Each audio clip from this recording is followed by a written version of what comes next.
हिंदी में 95 मार्क्स आया है। वाह, अच्छा। और संस्कृत में 96 है। वाह। मैथ्स में भी 96 है। अच्छा। और साइंस में 97 है। और सोशल साइंस में सर मेरा 100 आउट ऑफ 100 वाह, है। गजब। हेलो जी, कैसे आप लोग हो?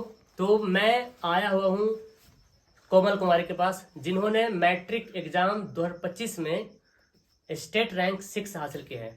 तो आज इनसे बहुत सारा सवाल मैं यहाँ पे लिख के लाया हूँ, और ये सवाल का जवाब देंगे तो कहीं ना कहीं आपको इनसे बहुत कुछ सीखने को मिलेगा कि किस तरह से पढ़ाई करती थी, टाइम कैसे मैनेज करती थी। बहुत सारा सवाल यहाँ पे है, ठीक है। और इनके बारे में जानेंगे क्या इनका पढ़ाई करने का स्ट्रेटजी क्या था।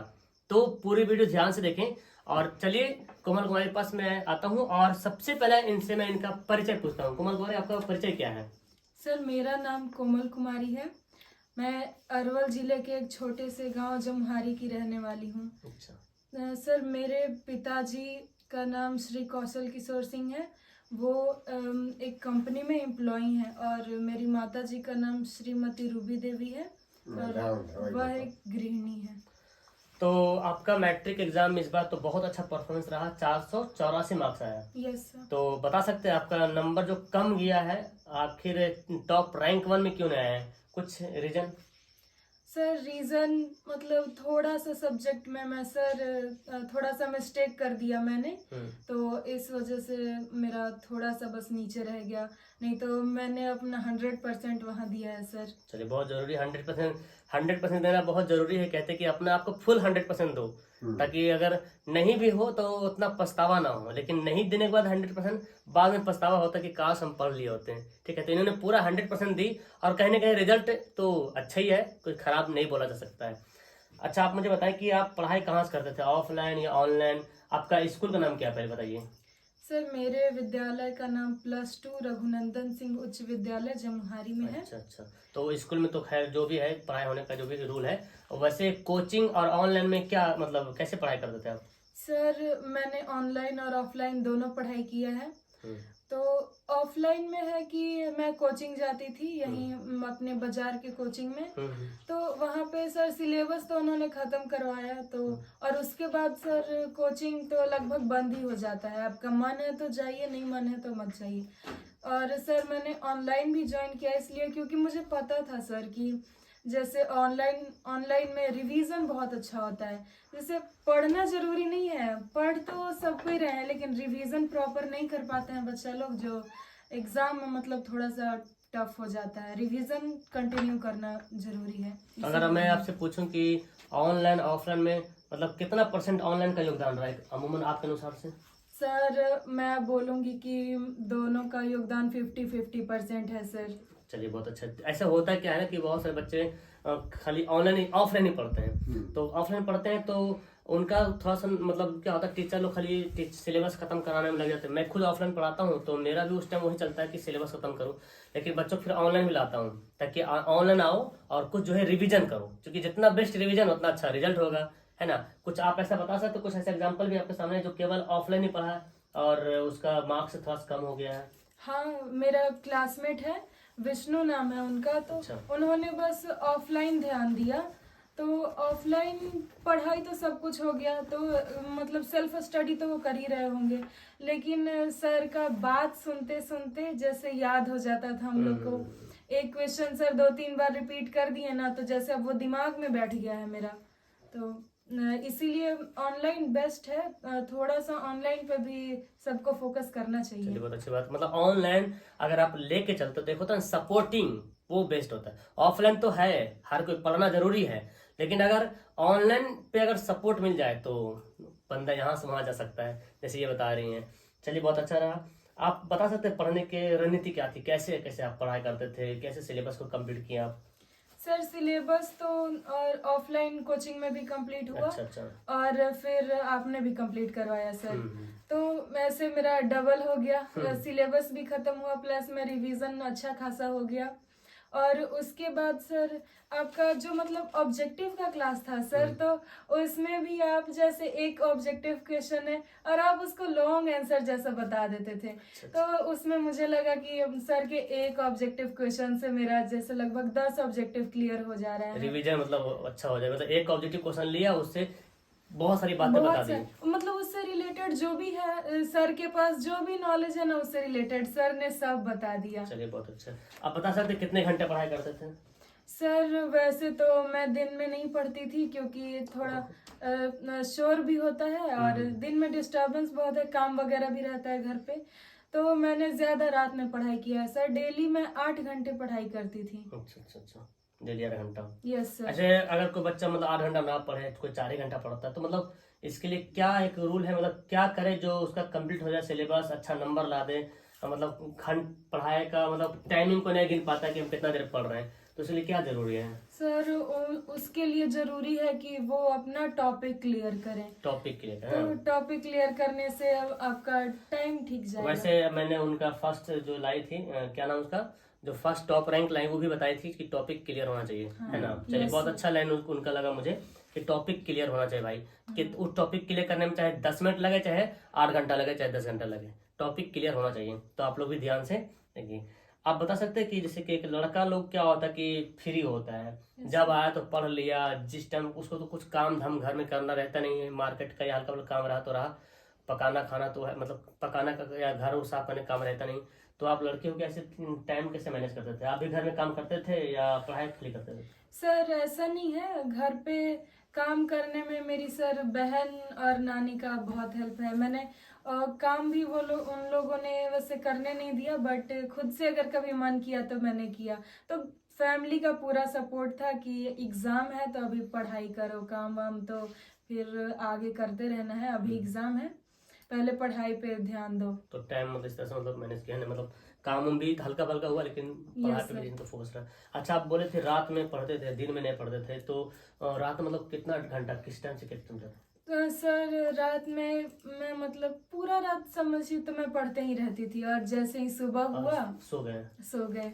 ओ भाई वैसे होता है कि जैसे कि सुबह उठ के, सुबह का माहौल पढ़ाई का अच्छा, हम भी बताते हैं कि सुबह उठ के पढ़ो, जल्दी याद होता है। कुछ कुछ बच्चे होते हैं कि रात में पढ़ने का शौक होता है। खैर देखो, अब यहाँ से क्लियर भी हो रहा है कि आप सुबह पढ़ो चाहे रात पढ़ो, जिस टाइम में पढ़ो, मतलब जिस टाइम पढ़ो उस टाइम आपका पढ़ने का मन हो उस टाइम पढ़ो, है ना? ठीक है, नहीं होता है ना कि रात हो चाहे सुबह हो चाहे दोपहर हो, जिस टाइम में पढ़ो, लेकिन जिस उस टाइम पढ़ो जिस टाइम आपको पढ़ने का पूरा 100% मन हो, चाहे वो रात हो चाहे, उससे कोई फर्क नहीं पड़ता है। अभी बता रहे कि हम दिन में सो जाते थे, रात में पढ़ते थे, शोर गुल नहीं होता था, साइलेंट रहते थे। चलिए बहुत अच्छा लगा ये।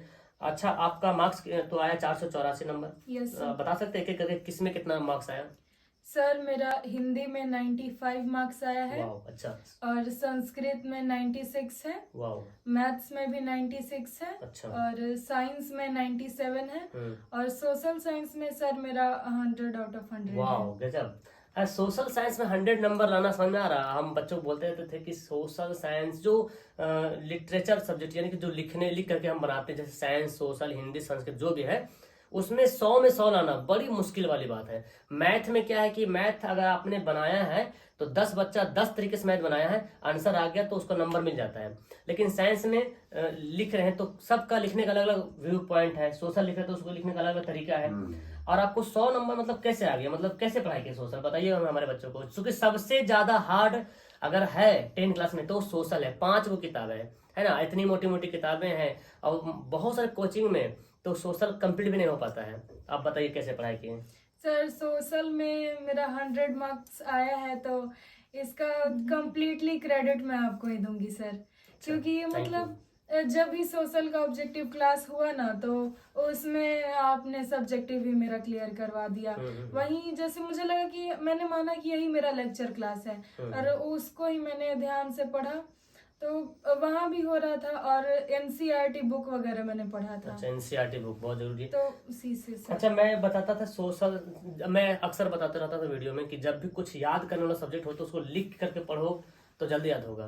तो क्या आप ऐसे करते थे कि मतलब कैसी कॉपी दे के खाली पढ़ते थे या कुछ लिखते भी थे, प्रैक्टिस भी करते थे उसको? नहीं सर, लिखती तो मैं नहीं थी, क्योंकि मतलब ऐसा है ना कि एक बार जो सुन लिया, एक बार सुना मैंने आपसे, और दूसरी बार जब सुना तो तीसरी बार मैं एकदम श्योर हो गई कि हाँ, मतलब मैं खुद को समझा सकती थी अच्छे से कि हाँ मैंने क्या क्या पढ़ा। ऐसे सर आपने बोला था कि मतलब आप मानिए कि दीवार ही है आपके सामने, तो मान लीजिए कि कोई है और उसको ही समझाइए, तो मैंने वैसे ही किया सर। बहुत परफेक्ट, अच्छा रहा ये बात। हम अक्सर बताते थे, यूट्यूब में भी बताया, ऐप में भी बताए थे कि देखो खुद से पढ़ने का तरीका ये है कि मान लो किसी को पढ़ा लो, हम अक्सर बोले, देखिए एक बात मैं बताऊं अपने लाइफ का, मैंने 10th क्लास में उतना सच नहीं सीखा जितना आपको पढ़ा के मैंने सीखा, ठीक है ना। क्योंकि पढ़ाने के बाद क्या होता है ना कि एक्सपीरियंस आ जाता है, हम दूसरे को पढ़ाएं और अगले बार वो बहुत अच्छा से दिमाग में घुस गया वो कि अच्छा से पढ़ा पाए। तो अक्सर बताते रहते हैं कि अगर आपको पढ़ना है ना तो अगर कोई है आपका दोस्त है तो उसको बता दो, हेल्प करो, सबसे अच्छा रिवीजन हो जाएगा। नहीं है तो दीवार को ही मान लो भाई, तुम्हारे यहाँ घर मान लो कि दीवार ही को हम पढ़ाना है तो दीवार को लेकर उसको समझाओ, पढ़ो, तो ज्यादा एक्सप्लोर करोगे तो जल्दी ज्यादा याद होगा। इनके सामने यही मतलब मैटर रहा, बहुत अच्छा रहा। और सोशल में 100 नंबर लाना बहुत बड़ी बात है यार, मतलब अच्छा। आपको लक्ष्य क्या है, 11th में क्या लेना है आपको? सर मैं 11th में आर्ट्स लेना चाहती हूँ। आर्ट्स से? अरे मतलब सब लोग साइंस की ओर भाग रहे हैं। 484 मार्क्स लाना है, बिहार में रैंक टॉप 6 मतलब टॉप 10 लिस्ट में इनका नाम है, तो सब लोग तो साइंस की तरफ जाते हैं, आप आर्ट्स क्यों जा रहे हैं? क्या लक्ष्य क्या आपका? सर हमको यूपीएससी करना है। एकदम परफेक्ट। यस सर, मेरा एम क्लियर है। अच्छा। तो ऐसा नहीं है कि मैंने अपने फ्रेंड्स को देखा कि अरे वो तो साइंस ले रहा है तो साइंस ले ले, तो ऐसा नहीं होना चाहिए कि वो साइंस ले रहा है मेरे फ्रेंड्स लोग तो हम भी ले ले, तो नहीं। अगर मैंने अपना एम क्लियर रखा है तो इसके लिए मतलब थोड़ा तैयारी पहले से ही जरूरी है कि हमको क्या लेना है क्या नहीं। कहने का मतलब यह है कि आपका जिसमें इंटरेस्ट है, साइंस में कोई बच्चा इंजीनियर बनना चाहता है तो साइंस लेगा, कोई बच्चा डॉक्टर बनना चाहता है तो साइंस लेगा, इनको सिविल लाइन में जाना है, यूपीएससी बीपीएससी वगैरह करना है तो ये आर्ट्स ले रही है, यानी कि सोशल ले रही, ठीक है, आर्ट्स लेंगी। चलिए बहुत अच्छा रहा। तो रीजन तो इनका बता दिया ना, क्या था, क्या लाना करना, लक्ष्य क्या आपका? यूपीएससी। यूपीएससी और मुझे आईएएस ऑफिसर बनना है। क्या बात है, चलो आप लोग भी दुआएं दे दो और हम तो खैर आशीर्वाद दुआएं देते रहते हैं। अच्छा बताइए, मतलब रिवीजन कितना जरूरी है 10 वाले बच्चों को? सर रिवीजन बहुत जरूरी है क्योंकि पढ़ाई तो सभी कोचिंग ऑनलाइन हो या ऑफलाइन, पढ़ाई तो सब जगह हो रहा है, लेकिन रिवीजन बहुत जरूरी है। अगर आप रेगुलर नहीं कर रहे हैं रिवीजन तो हो सकता है कि आप पीछे वाला भूल जाइए। तो ये मतलब सब बच्चों के साथ ऐसा होता है, ये आगे पढ़ते जा रहे हैं, पीछे वाला उन्होंने रिवीजन नहीं किया तो भूल गया। तो ये मतलब बहुत जरूरी है 10th क्लास के बच्चों के लिए कि रिवीजन करें वो लोग। वैसे मैं बोलते भी रहता था कि रिवीजन में डिवीजन है। यस सर, हाँ मुझे याद है रिवीजन में सर। डिवीजन है। अच्छा आप बताइए, जैसे बहुत सारे बच्चे ऐसे हैं इस बार जो एग्जाम दे खाली यूट्यूब से, मतलब केवल यूट्यूब से पढ़ाई किए, मतलब कोचिंग में पढ़े होंगे शायद, तो वही यूट्यूब पे फोकस रखें। वैसे सोशल मीडिया पे फोकस रखना बहुत मुश्किल बात है, तो यूट्यूब में ही केवल पढ़ें या कुछ ऐप में अगर पढ़ें तो क्या बेहतर है, मतलब क्या डिफरेंट है तो दोनों में क्या बेहतर हो सकता है? सर यूट्यूब और ऐप में यही डिफरेंस है, कुछ बच्चे हैं जो कंट्रोल कर लिए खुद को सोशल मीडिया से, लेकिन सभी बच्चों के लिए पॉसिबल नहीं मतलब है। डिस्ट्रैक्शन बहुत है यूट्यूब में, उसमें ठीक है मानते हैं कि आपने क्लास ही स्टार्ट किया, लेकिन कुछ कुछ आ गया मतलब रील्स वगैरह, तो उसमें बच्चे आजकल ज्यादा इन्वॉल्व हो जा रहे हैं।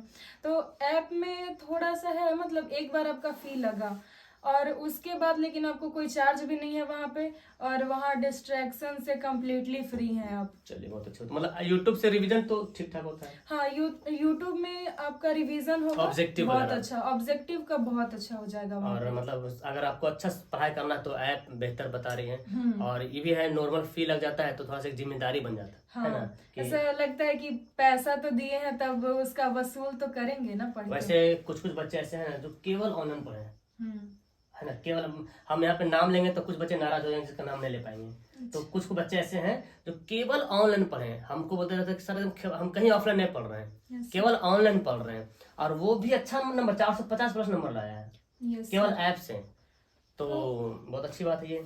यस सर, उन्होंने मतलब पढ़ा ऑनलाइन ही पढ़ा तो उनका फोकस पूरा स्टडी पे ही था, तो इस वजह से वो बेटर कर पाए हैं। अच्छा बताइए कि आपका, आप बता रहे थे, हम बात कर रहे थे पहले कि आपका 1 साल पीछे हो गए, तो क्या रीजन था?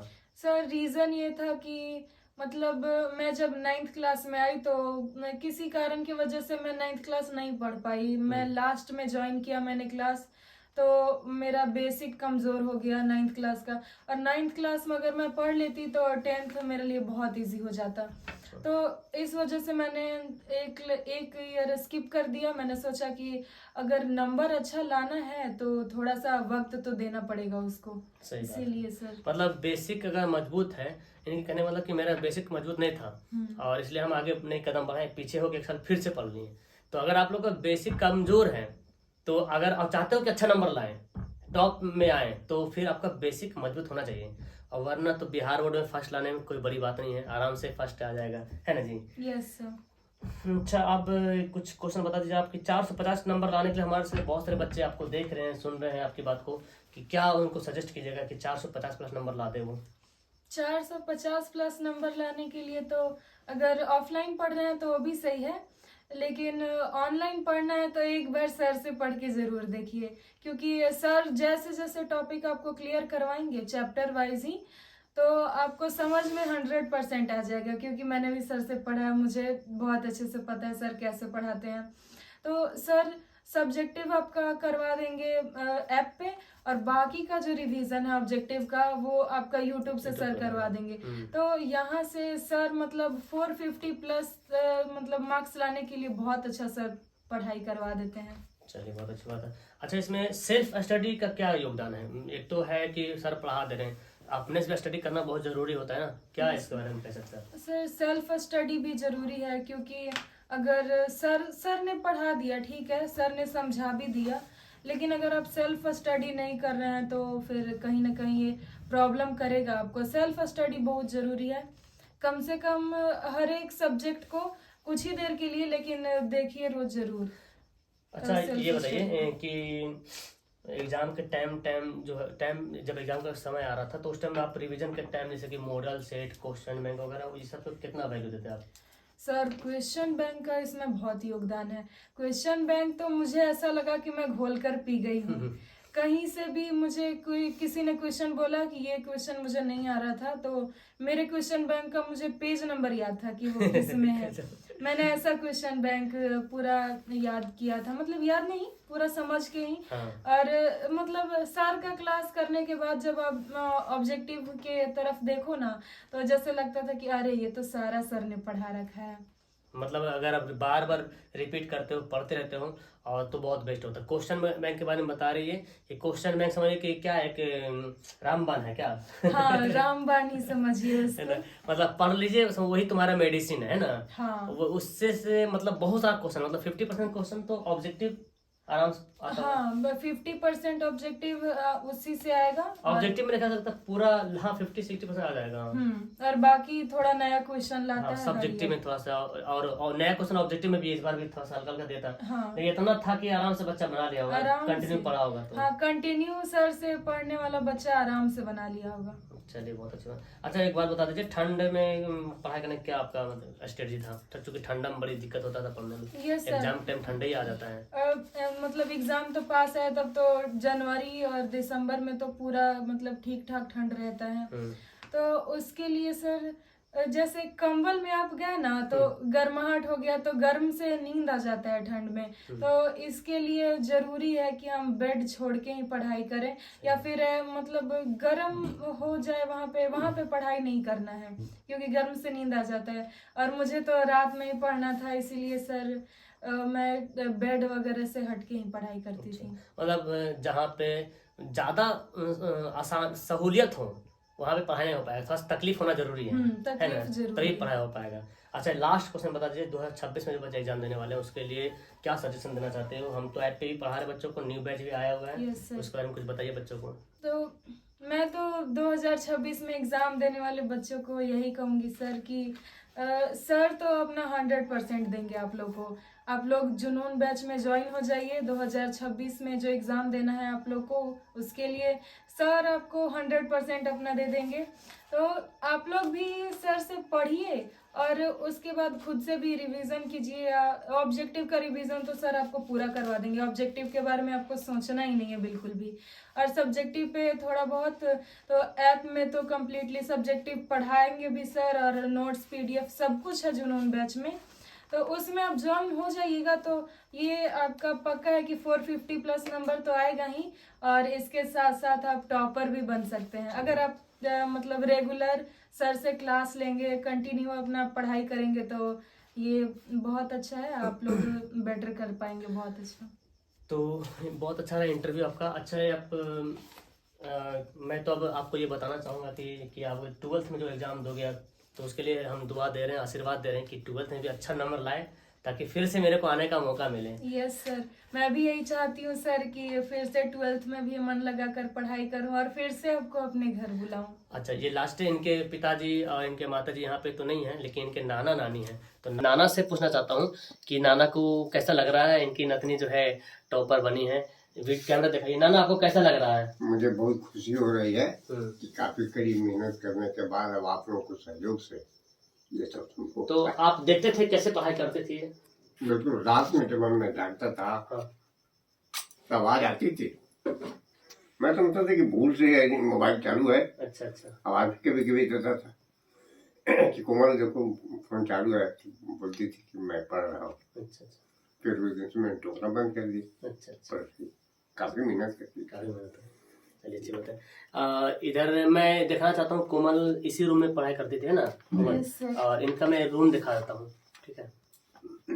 तो ऐसा नहीं कि केवल महलों में रह के पढ़ाई किया जा सकता है। इनका घर देख सकते हैं, नानी घर में रह रही है और इनका घर नॉर्मल है, जैसे सबका रहता है उसी टाइप का इनका घर है।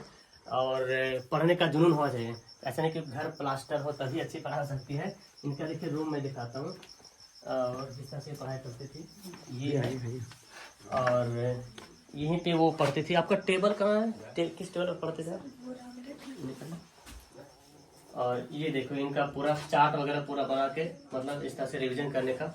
ये इनका मेरा टेबल, ये टेबल इनका था, नीचे चेयर बेंच रख के पढ़ते थे ना। Yes sir. तो पढ़ने का अगर जुनून है तो ऐसा नहीं कि लग्जरी है तभी हो पाए, है ना? बस जुनून होना चाहिए। जहाँ बोरा बिछा के बैठ जाओ, चटाई बिछा के पढ़ो, लेकिन पढ़ो, ठीक है ना? कोई भी कहीं भी जगह है तो अच्छे से पढ़ाई हो पाएगा। ओके।